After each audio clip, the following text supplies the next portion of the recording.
Merhabalar. Sıfırdan nasıl ASM kurulur videosuna hoş geldiniz. Çok sık aile sağlığı merkezi açılmadığı için sürecin nasıl işlediğini sizlere anlatmak istedim. Çünkü 8 ay önce ben aile sağlığı merkezime yerleştiğimde bu süreçle ilgili çok bir bilgi alamamıştım. Ne ilçe sağlık müdürlüğünden ne il sağlıktan. Genel olarak denetim öncesi tamamlanması gereken bir denetim kağıdı vardı önümde. Bir de ne zaman yatacağını bilmediğim maaşım. Aslında yerleşmeden önce bunun çok uzun ve masraflı olduğuna dair bir yorumda bulunmuştu bir doktor bey. Ben yine de denemek istedim. Sorun yok diye düşündüm ve işe başladım. Hakikaten neredeyse pürüzsüz geçti süreç. Şu an A sınıfı olan bir birimdeyim. Her şeyle tamamladık. Bundan sonrası normal bir ASM işleyişinden farksız. Ama ben süreci tamamladığım için başka ihtiyacı olan insanlar olur diye bu süreci sizinle paylaşmak istedim. Öncelikle aile hekimliği kurasından bahsetmek lazım ama muhtemelen hepiniz az çok biliyorsunuzdur. Hizmet puanına göre insanlar istedikleri yeri sahneye çıkıp söylüyorlar. Genelde hizmet puanı düşük olan kişilere çok iyi yerler kalmıyor. Özellikle nüfus fazlası, genelde özel kirası olan ASM'ler kalıyor. Benim şansıma hizmet puanım düşük olmasına rağmen yerleştiğim ASM 0 birim olduğu için ve 2 birimi aynı anda açıldığı için kimse de tercih etmediği için tek başıma yerleştim. Bu iyi bir şey değil aslında. Tek başıma yerleşmem sıkıntılı bir durum. Çünkü tek cariyle bir ASM kurmak gerekecekti. Neyse ki bulunduğum ilden kaynaklı bir sonraki kurada beni gören bir doktor hanım hemen yerleşti. Uzman doktor kendisi. O yüzden şansıma ikimiz beraber bu işi yürüttük. Öncelikle dediğim gibi ilk yerleştiğinizde eğer buraya ilçe sağlık müdürlüğünden geçtiyseniz 15'inde başlıyorsunuz. Ayın 15'i. Yani kura 20'si gibi oluyorsa benim mesela kuram 26 Şubat gibiydi herhalde. Ben de 15 Mart'ta işe başladım. Başlamadan önce sizden istedikleri tek şey odanızın muayeneye uygun olması. Yani bilgisayarınız olsun, yazıcınız olsun, hastanın oturacağı koltukları olsun, masanız sizin olsun. Öncelikle bana ilçe sağlık müdürlüğü 0 ASM açtığında geçici göreve hekim yollayabilmek için masa koymuştu, sandalye koymuştu. Bunları benim için bir süre daha tutabileceklerini söylediler ama ben bir tek bir masayı tuttum diye hatırlıyorum. Masayı çünkü bulamamıştım. Gerçekten hoşuma giden bir masa bulamamıştım. Onun dışında her şeyi kendim almak durumunda kaldım. Sedye, paravan. Şimdi tek tek saymamız gerekirse. Sedye, paravan, yazıcı, masa, sandalye, oturma sandalyeleri. Ben 2 tane tercih ettim. Genelde de geçici göreve gittiğim hekimler hep 2 sandalye bulunduruyordu odada. Bu kadarı yeterli olacaktır. Tavsiyem bir tane tansiyon aleti de hemen alın. Bunun dışında hemşire geçici olarak geleceği için çok bir hemşirelik olay olmayacaktır. Zaten 0 birim olduğunuz için çok hasta da gelmeyecektir diye düşünüyorum. Çok böyle beklenilen bir yer olmadığı sürece. Bu kadarı ilk gün için yeterli olacaktır. Bir de ilk gün için AHBS sistemi seçimi yapmanız gerekiyor. Reklam olabilir. Hızır çok memnun kaldığım bir AHBS programcısı. Memnunum, o yüzden Hızır'ı önerebilirim. Hızır'da almıştım. Bu şekilde ilk günlerinizi geçirebilirsiniz. Bir ay içerisinde yeni hekim yerleşti bana. O da 15 Nisan'da başlamıştı. Dolayısıyla ben Nisan ayının 15'ine kadar aslında hiçbir şey yapmadım. Bana denetim için süre verdiler. Mayıs 15'ti diye hatırlıyorum. Yani siz Mart ayının 15'inde başladığınızda İl Sağlık size Mayıs 15'te geliyor. Buna göre bir planlama yapmanız gerekiyor. Şimdi buraya listeyi koyuyorum. O liste üzerinden tekrardan konuşalım. Öncelikle değerlendirme formuna bakıyoruz. Değerlendirme formunda aslında sizi çok da ilgilendirmeyen bazı sorular var. Mesela İl Sağlık zaten ASM açmadan önce binanın dış cephesini boyuyor ve temiz ve bakımlı hale getiriyor normalde. Çevresini düzenliyor. İşte asansör varsa bir bakımını yapıyor ilçe sağlık vasıtasıyla. Korkuluk takması gerekiyorsa takıyor. Rampa yapması gerekiyorsa yapıyor. Benim o tarz konularda bir sıkıntım olmadı. Ama sizinki farklı olabilir, bilemeyeceğim. Yönetici hekim zaten tek başına olduğunuz için kendiniz. Karar defteri alıyorsunuz. Onu da şuraya koyarım. Trendyol'dan çok kolay ya da başka bir alışveriş sitesinden alabilirsiniz. Karar defterlerine bir açıklama yapmam gerekiyor. Çünkü bunu bilmiyordum. İlçe sağlık müdürlüklerine gittiğinizde elinize bir mühür veriyorlar. Bunu her sayfasına mühürlemenizi istiyorlar. Ardından da ilk sayfasına oranın şube müdürlerinden biri imza atıyor. Bunu atmadan karar defteri resmi ve geçerli sayılmıyor. Mesela bu konuda benim eksiğim vardı.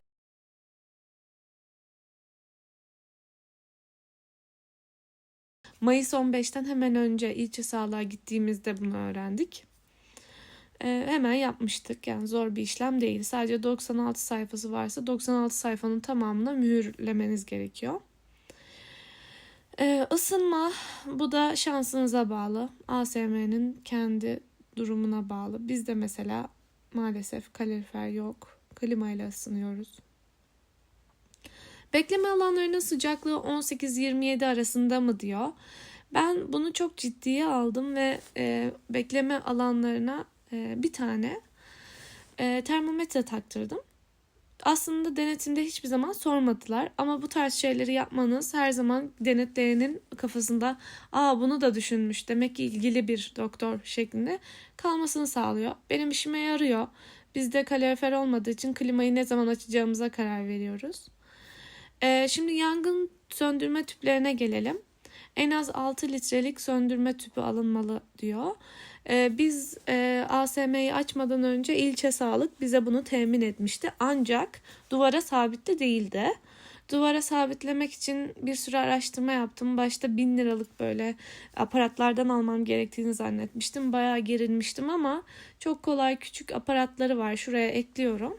Onlardan alarak duvara montajını yapabilirsiniz. Her 25 metreye bir tane yangın söndürme tüpü konması gerekiyormuş. Bizim koridor bayağı büyük olduğu için biz 3 tane koyduk. Periyodik kontroller yapılması gerekiyor. Onu da bizim binamız devlet binası olduğu için başka birimlerle bunları paylaştığımız için başka işte ambulans merkeziyle paylaşıyoruz.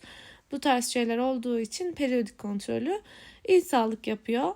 Onu da sizin yapmanız gerekiyor galiba. Yangın talimatnamesi de çok rahatlıkla internetten bulabileceğiniz uygun fiyatlı bir talimatname var. ASM toplama alanı mevzuat şartlarını karşılıyor mu diye sormuş. Bunu zaten sizi ilgilendirmiyor. İl sağlığı ilgilendiriyor.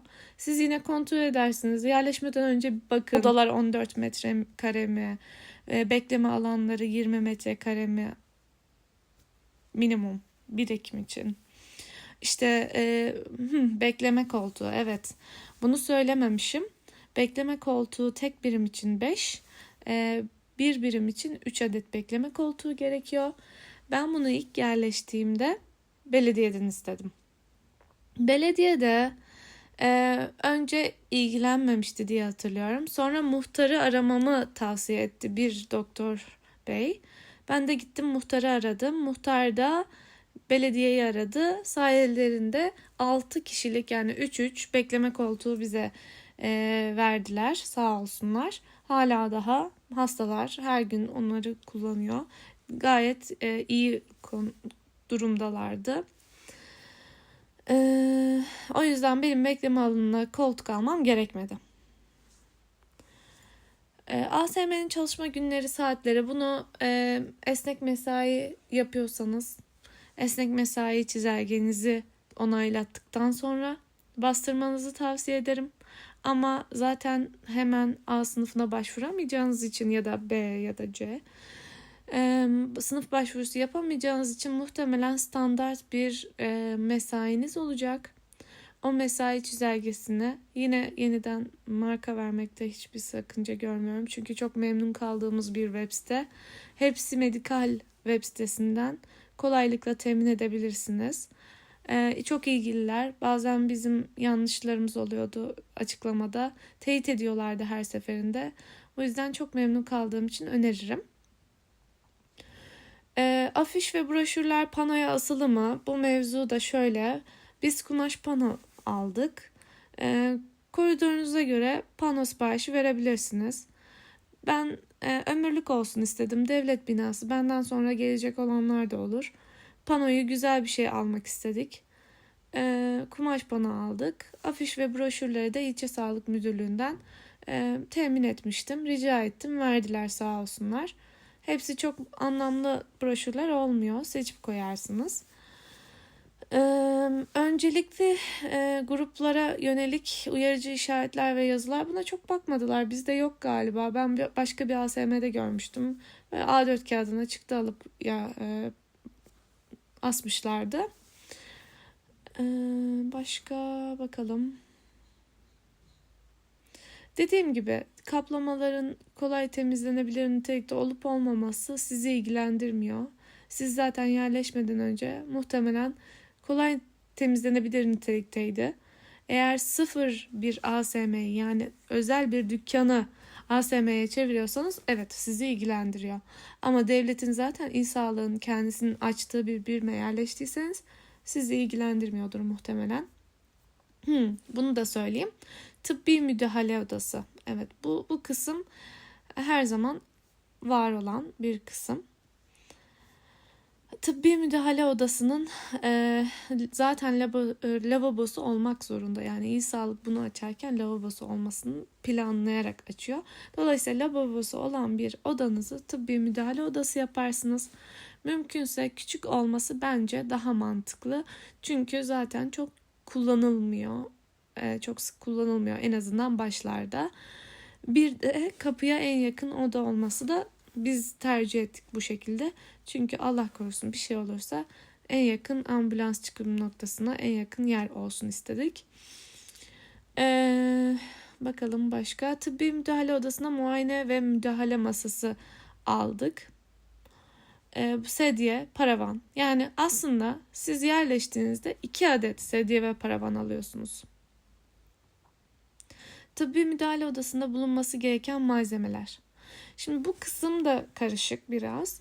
Bazılarını evden getirdim, vardı. Bazılarını ikinci el satın aldım. Bazılarını birinci el aldım. Hangisini ikinci el bulursanız alın, hangisini almayın şeklinde bir yorum yapabilirim. Dezenfeksiyon ve sterilizasyon cihazı. Şimdi bu konuda yönetmelikte de çok bir şey görmedim. Biraz Hepsi Medikal'e güvendim. Yorumlarına güvendim. ASM için aldık yazan bir yerden aldığımı hatırlıyorum. Tromelin girmesi gerektiği gibi bir şey yazıyor yönetmelikte. O yüzden tromeli en küçük boyda aldığımda sığabilecek en küçük dezenfeksiyon cihazı, sterilizasyon cihazı daha doğrusu 10 litreydi diye hatırlıyorum. Ben yine linkini koyacağım. Siz bakarsınız. Diapozon seti, kolay şeyler, her yerde bulunur. Tartı aleti. Bebek tartı aleti konusunda bir sıkıntı yaşadık. Kivi markayı görünce hastalar çok eleştiriyor. Doktor hanımın eskiden kalma bir kivi tartı aleti varmış. Yani bu doğru ölçmüyor diyen çok hasta oldu. Öyle olunca biz de VZN markayla değiştirmeye karar verdik. VZN marka da bildiğiniz tartının üzerine bebek tutma aparatı yapmış. Tamam, hassas tartı anladık ama hani biraz bize çok güven vermedi. Siz daha iyisini bulursanız yoruma yazarsanız çok seviniriz. Biz bir tane VZN aldık. Hiç denetimlerde de sıkıntı yaşamadık. VZN zaten medikalci olduğu için muhtemelen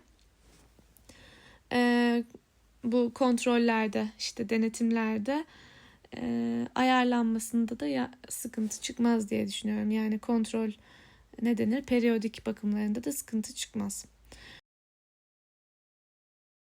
Boy ölçeri olarak hem yanımdaki doktor hanım hem ben Trendyol'dan böyle boy ölçerler aldık, yani duvara yapıştırılabilir. Şey de alabilirsiniz, hani bu yukarıdan indirmeli halini de alabilirsiniz ama çok önemli değil. Kısa ve kolay bir çözüm, yani kolay bir çözüm oluyor o duvara yapıştırılanlar. Pansuman seti zor bir şey değil. Pamuk, bir kiloluk pamuk alırsınız. Bunun dışında batikon 1 litre gerekiyor mutlaka. Onu unutmayın. Batikon. Flaster alabilirsiniz. Bunlar rutin. Enjektör, gazlı bez. Keskin atık kabı. Şimdi maddi açıdan başlangıçta çok harcama yapmanız gerekmediği için 1-2 tane almanız sizi birkaç ay götürecektir. Hani kargo ücretsiz olsun, sarf malzemesi 5.000 liraya geçince işte hediye var falan mevzusu varsa bol bol alabilirsiniz. Zaten atık kabına her zaman, yani bu keskin atık kabına her zaman ihtiyaç olacak. Acil seti. Şimdi acil seti de biraz karışık. Biz başta eksik malzeme bulundurmuştuk. Ama diyorlar denetimde hani şu eksik bu eksik getirin hallederiz diyoruz. İzin veriyorlar, sıkıntı olmuyor. Ama en çok görmeyi sevdikleri şey turuncu acil yardım çantası. Yani biri bayılırsa falan al götür şeklinde bir çanta bulundurmanızı istiyorlar. O çantanın içerisinde laringoskop olsun istiyorlar. Bunun dışında baya bir sürü şey vardı. Ben listesini koyarım buraya. Mesela denetim listesinde çok ayrıntılı anlatılmamış. Asgari malzemeler deyip geçmiş.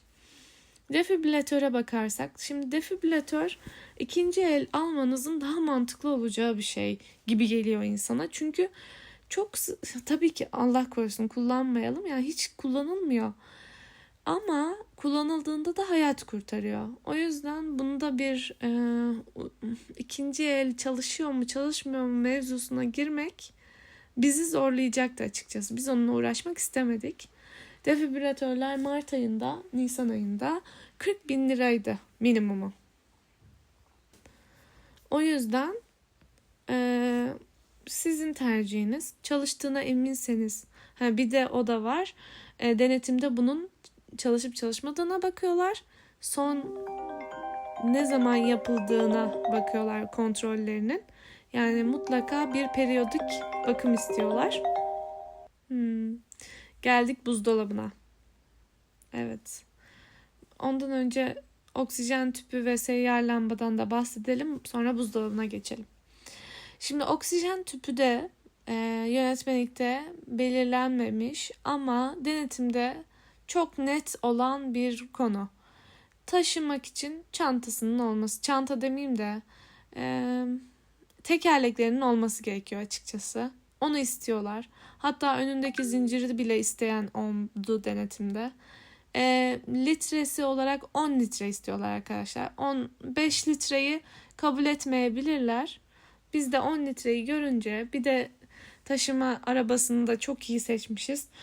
Hepsi çok memnun kaldılar. Bir de ağzına da bu manometreli açma yeri istiyorlar. Tabii ki kullanabilmeniz için gerekiyor. Onun içine de oksijen suyu koyduk diye hatırlıyorum. Ben yanlış hatırlıyorsam yazarım. Onu da distile su olarak alabilirsiniz. Bize eczaneden temin etmiştim. Onlar da vardı. Seyyar lamba da çok kolay bulunabilir bir şey ama ben fiyat performans bulmuyorum. Yani seyyar lamba dedikleri bildiğiniz masa lambasının ayaklı versiyonu. benim hiç hoşuma gitmediği için ben bu dermatologların lambasını almıştım. Çok memnun kalmadım ama ebe hanımlar, işte bizim hemşirelerimiz HPV alırken çok rahat ettiklerini söylüyorlar. Bir sıkıntıyla karşılaşmadık. Onu da linkini buraya koyarım. Link değil de işte ekran görüntüsünü, benzer bir şey alırsınız araştırıp. Buzdolabına gelelim. Aslında ilk konu buzdolabı olmalıydı. Neden bunu bu kadar geciktirdim bilmiyorum. Ben ilk yerleştiğimde Mart ayından Nisan 15'e kadar aldığım ilk şey buzdolabıydı. Çünkü buzdolabı gelecek, buzdolabının çalışmasını kontrol edeceğiz. Buzdolabı bozuk çıkabilir. Bozuk çıkarsa iade süreci olacak.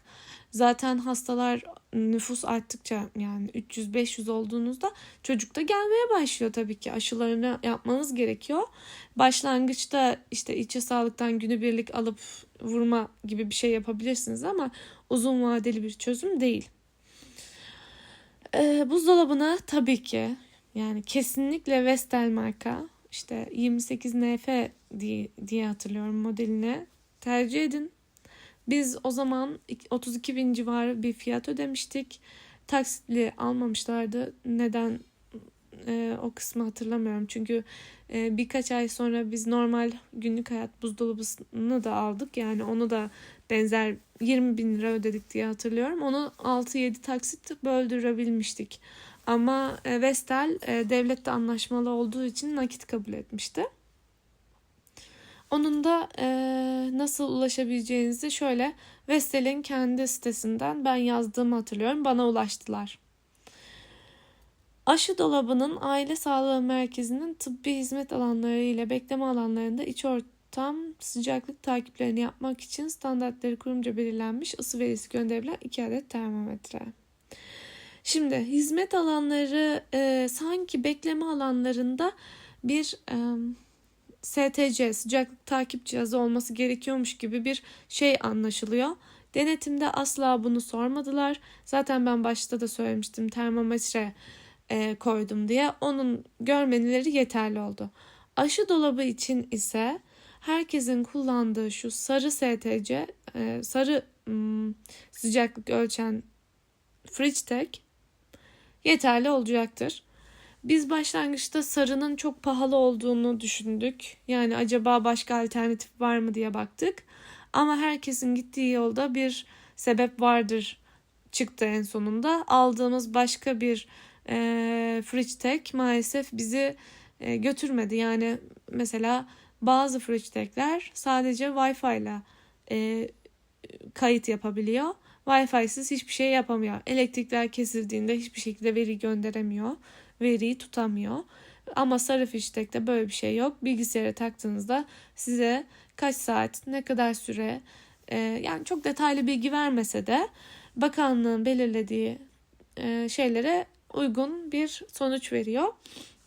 O yüzden tavsiyem, maalesef gönül isterdi daha uygun fiyatlı olsun. Çünkü bu Fridge-Tech'lerin de 2 senelik bir ömrü var. Taş çatlasa 3 sene insanlar kullanabiliyormuş. Bir pilini takmak için gönderdiğinizde aslında kalibrasyonunu bozuyormuşsunuz. Dolayısıyla yenisini almak her zaman daha iyi diye bize başka hekimler bilgi aktarımında bulundu. Şimdi barkod okuyucu güzel bir şey, ucuz bir şey. Her yerden temin edebilirsiniz. İlla kablosuz olacak diye bir şey yok. Asla hiç öyle bir şey yok. Direkt kablolu bir şey alıp geçebilirsiniz. Yat stokları, elektronik ortam, drive, bir tane ASM'nizin ismiyle bir drive linki oluşturun. Bütün bilgileri oraya kaydedin. Hemşirelerinize de alıştırın. Gerektiğinde açıp kullanabilsinler. Çok rahat ettiriyor. İlçe Sağlık Müdürlüğü'nde edindiğim bir alışkanlık. RIA masası. Şimdi bu mesele birazcık keşke ertelenebilse dediğimiz bir meseleydi. Çünkü jinekolojik masa bizim aldığımız dönem 13 bin lira civarıydı. Ve yani zaten hastanız yok, sizden RIA masası istiyorlar. Ben başka ASM'lerde hiç kullanılmadığını ve depoda durduğunu duymuştum. O yüzden çok gereksiz buluyordum. Denetim öncesi sipariş ettik diye hatırlıyorum. Ancak şu an ebelerimiz sağ olsun her gün, yani her gün olmasa da her hafta 1-2 kişiden RIA alınabiliyor. RIA diyorum, pardon. HPV alınabiliyor. İlaç ve malzeme dolabı. Şimdi bir tane dolabımız vardı. İlk denetimde sıkıntı yaratmadılar. Kapağı yoktu. Hiçbir şey demediler.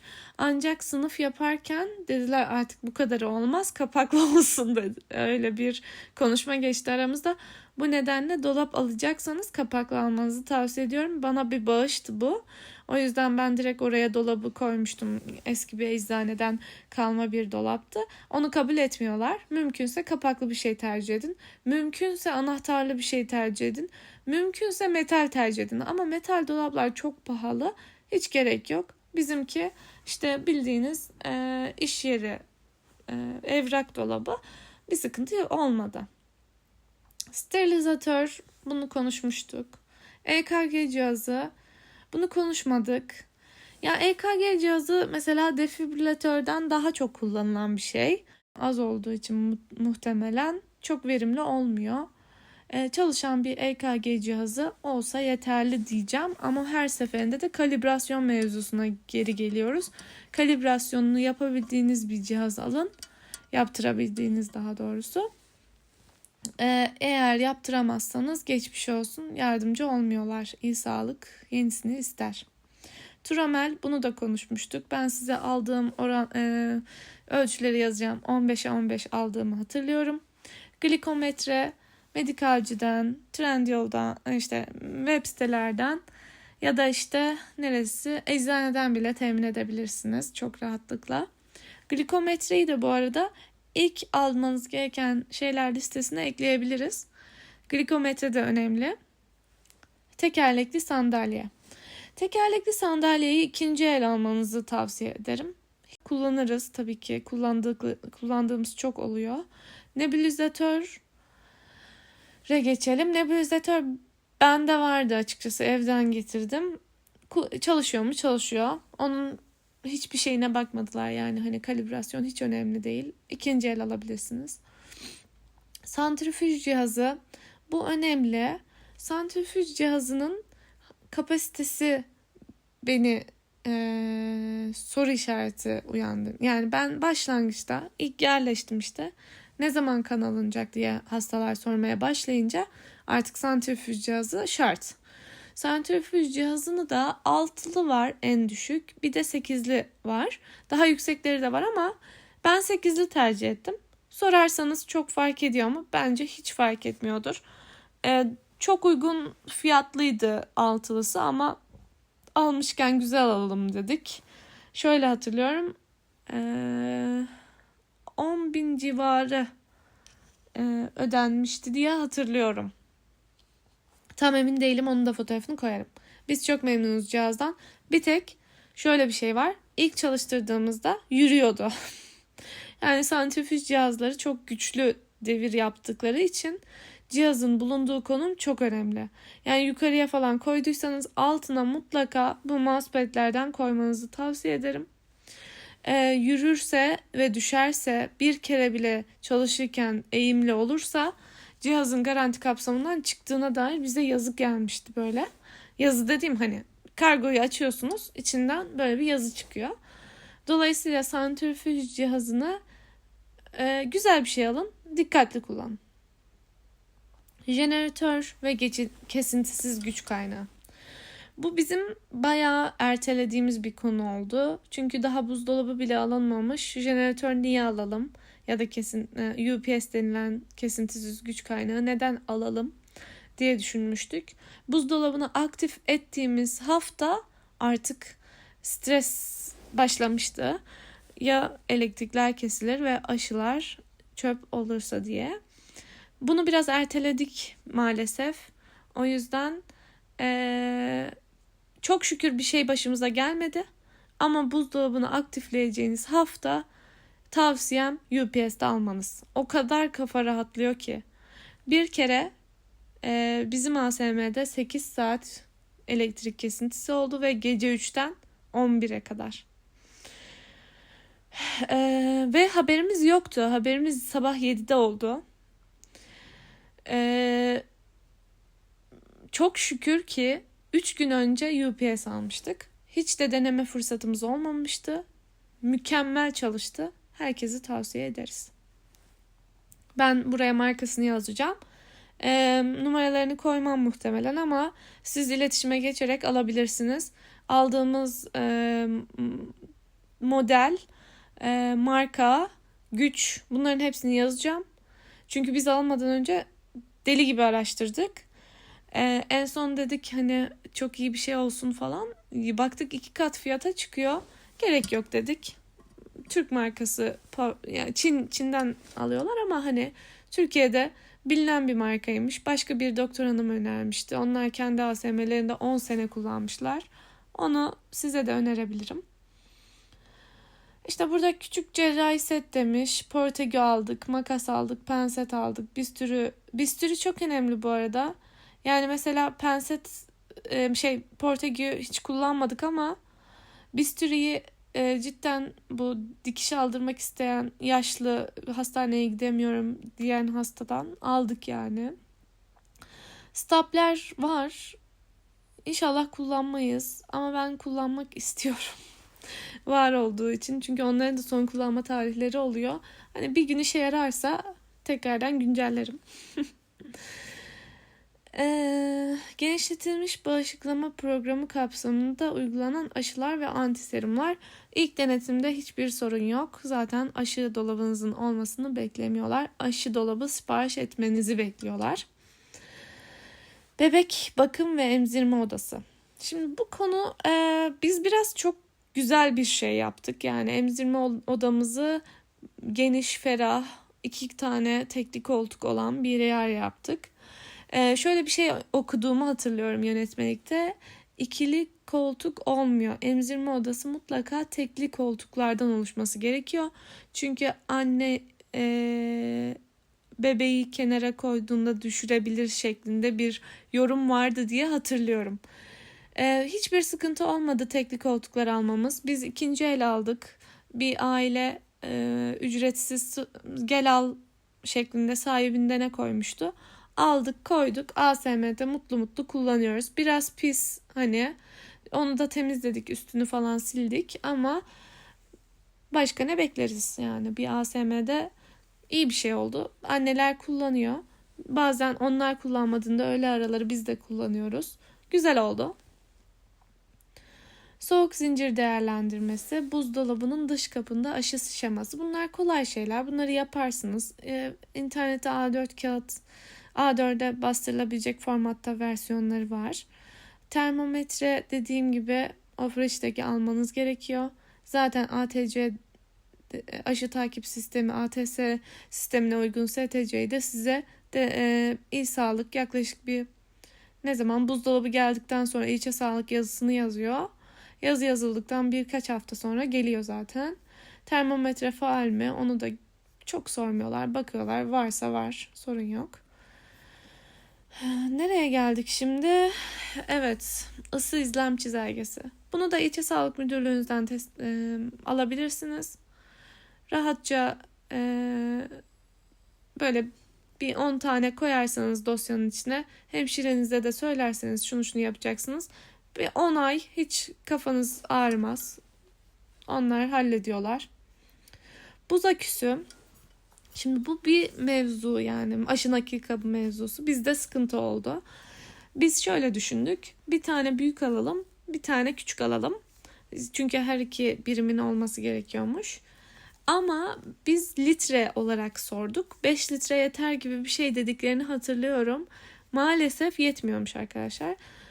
Ya 10 ya da şuraya linkini koyarım yeniden. O tipte olması gerekiyormuş. Üzerinde termometresi olması gerekmiyormuş. Küçük olan 1.6'lığı da kabul ediyorlarmış aslında.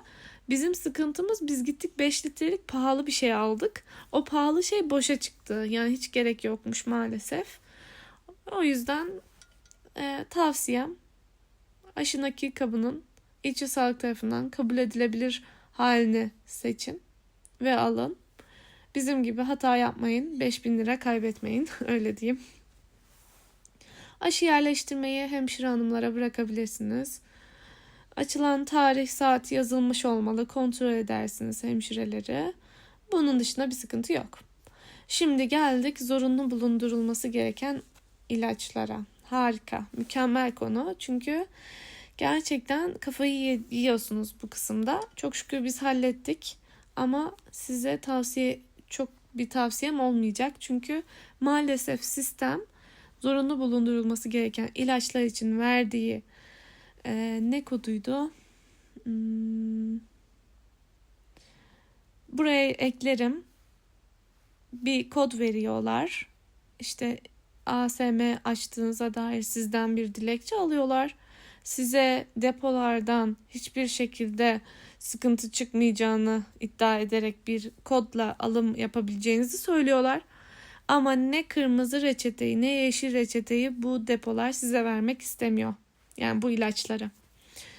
O yüzden tavsiyem bulamadığınız ilaçların depodan yoktur yazısını alın. Dosyanıza koyun. İyi sağlık uğraşsın. Biz kendimiz uğraştık, pişman olduk. Keşke daha önce bu depoda şu yoktur, bu depoda da yoktur yazısı alsaymışız. O zaman sıkıntı çıkmıyormuş. Bahsettiğim şeyler bu arada hemen söylüyorum. Diazepam 10 mg. Tabii ki. Bir de bir tane daha vardı. Onu da eklerim. İkisinde çok zorlandık. Sonunda bir şekilde hallettik ama yani dilekçe yazdık öyle diyeyim. O kısımda yardımcı olamayacağım. Ama aklınızda bulunsun. Depolara sorduğunuzda o GLC numarasıydı galiba. GLC numaranızla depolara sorduğunuzda eğer yoktur diyorlarsa şifayen de yazabilirsiniz dilekçenize ama mümkünse yoktur yazısı istiyorum deyin. İlk seferde halledin. Bunun dışında kilitli tutulmasını istiyorlar kırmızı ve yeşil reçeteye tabi ilaçlara. Biz kullanılmayan bir kasa vardı. Hakikaten kasa çalışıyordu ve ikinci el bir yerde bulmuştuk yani. Hani vardı elimizde onu kullandık ama kasa olmak zorunda değil. Tıbbi atıkların kontrolü yönetmeliğine uygun şekilde tedbirler alınmış mı? Şimdi bu da tıbbi atık anlaşması istiyorlar sizden. Bunu belediye ile yapıyorsunuz. Belediyeye yıllık belli bir ücret ödüyorsunuz. Size sertifika yolluyorlar. O sertifikayı alıyorsunuz. Kendi ASM dosyanıza koyuyorsunuz. Evet. Kalanlar gerekli olmayan şeyler. Tuvalette gerekli hijyen sağlanmış mı? Bu mevzuya da girelim. Şimdi eğer D sınıfıysanız ve sınıfsızsanız ve D sınıfı olmayı düşünüyorsanız o zaman personel tutmak zorundasınız. Sigortasını da ödemek zorundasınız. Biz ama yaklaşık bir 4-5 ay mutfak yaptırdık. Mutfak yaptırmadan önce sadece saatlik çalıştırıyorduk personeli. İlçe sağlık buna göz yumuyor. Çünkü sizin haftada 10 saat çalıştırmak gibi bir zorunluluğunuz yok sınıfsız olduğunuz için. Onların baktığı tek şey şu: etraf temiz mi? Düzenli mi? Gerekli hijyen şartları sağlanmış mı? Tuvalet kağıdı var mı? Bunlar. Çöp poşeti alırsınız, çöp sepeti alırsınız. Yani hepsini koyarsınız. Haftada da 3-4 saatlik birini çağırırsınız. Saatine de çok para istiyorlar. 300 mü veriyorduk saatine, öyle bir şey. Gelir, temizler, gider. Biz bu şekilde yaptık. Sınıf yapana kadar da personel almanızı tavsiye etmiyorum. İsterseniz 10 saat çalıştırabilirsiniz. Onda bir sıkıntı yok ama SGK masrafına girmenizi tavsiye etmiyorum. Tuvaletlerin bakım ve temizliği yeterli mi? Çizelge oluşturun. Tuvalet temizlik çizelgesi. Her geldiğinde personel oraya imzasını atsın. Olur da bir sıkıntı çıkarsa çıkarır gösterirsiniz. Tuvaletlerde acil çağrı butonu. Bu mevzu da biraz karışık. 3 tane çağrı butonu aldık biz. Başta bir tane almıştık. Birinci denetimden geçtik. Sadece engelli tuvaletine koymuştuk. Ancak A sınıfı olmak istiyorsanız Acil çağrı butonunu 3 tane istiyorlar. Ben buraya görüntüsünü koyuyorum. Bu aslında kapı zilleri olan bu çağrı butonlarını rahatlıkla koyup denetimi geçebilirsiniz. Hiçbir sıkıntı çıkmıyor. Sadece denetimden önce kontrol edin gerçekten çalışıyor mu diye. Bizde bir kere pili bitmiş herhalde, bilmiyoruz artık neden. Çağrı butonu çalışmadı. Halledersiniz dediler, sağ olsunlar gittiler ama hani bir sonrakinde düzeltmiştik zaten. Çalıştırılan personel muhtemelen yoktur. Ücret çalıştırılan personelin SGK evraklarını sormuşlar. Bu zaten sınıf için geçerli. Sterilizasyon, dezenfeksiyon yapılıyor mu? Keşke yapılabilse yani. Hani çok sık yaptığımız bir şey değil. Onun yerine steril sponge alıyoruz. Steril bir şekilde olması için de uğraşıyoruz. Bu kadar. Bu ilk denetim. Evet. Şimdi sınıf mevzusuna geçelim.